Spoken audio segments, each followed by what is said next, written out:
এই পৰিৱেশৰ লগত মানে সামঞ্জস্য ৰাখি আমাৰ দলগাঁৱৰ প্ৰতিষ্ঠিত ব্যক্তি শ্ৰী কুলেন হাজৰিকাদেৱৰ দ্বাৰা আয়োজিত আৰু প্ৰগতি সংঘৰ উদ্যোগত সমন্বয়ৰ উদ্যোগত মানে এই নখোৱা পদ্ধতিটো আজি 7 বছৰে আমি ইয়াতে আয়োজন কৰি আহিছোঁ। গতিকে এই আয়োজিত যি নখোৱা পদ্ধতি আমি অক্ষুণ্ণ ৰাখিবলৈ যত্ন কৰিম ভৱিষ্যতেও।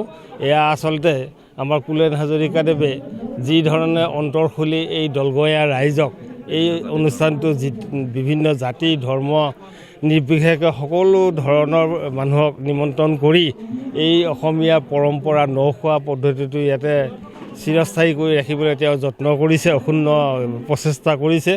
আৰু লগতে ইয়াতে বিভিন্ন মানে ঠাইৰ বিভিন্ন মানুহক নিমন্ত্ৰণ কৰি আমি দলগাঁৱৰ এই পৰম্পৰা দেখুৱাবলৈ সক্ষম হৈছোঁ। আৰু তাতে আজি বিভিন্ন ধৰণৰ ব্যঞ্জনেৰে আমাৰ ব্যৱস্থা কৰা হৈছে। এইবেলি নহয়, যোৱা 6 বছৰেও আমি তেনেকৈ কৰিছিলোঁ। ইয়াতে আয়োজন আছে মানে আমি সচৰাচৰ অসমীয়া যেতিয়া খাই ভাল পোৱা গৰৈ মাছ পোৰা, তাৰপিছত বেঙেনা পিটিকা, ধনিয়া বা কিবা এনেকুৱা পিঁয়াজৰ পাত দি, তাৰপিছত মাছৰ মাথা দি মানে পানীলাওৰ খাৰ, তাৰোপৰি হাঁহে মাহে বুলি কোৱা হয় যে আমি কোমোৰা দি হাঁহৰ ব্যঞ্জনটো বনাইছে বৰ ধুনীয়াকৈ।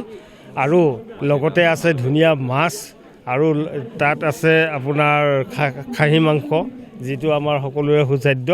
গতিকে আমি এই যিটো জাতি ধৰ্ম বৰ্ণ নিৰ্বিশেষে দলগাঁওখনত আমি শান্তি সম্প্ৰীতিৰ যিটো মিলন, সেই সমন্বয় সেইটো আমি বাহাল ৰাখিবলৈ আমি শ্ৰী কুলেন হাজৰিকাদেৱৰ প্ৰচেষ্টাতে মানে অক্ষুণ্ণ ৰাখিবলৈ যত্ন কৰিছোঁ। যিকোনো খবৰৰ বাবে যোগাযোগ কৰক 7099017330 লগতে 7099017110 নম্বৰত।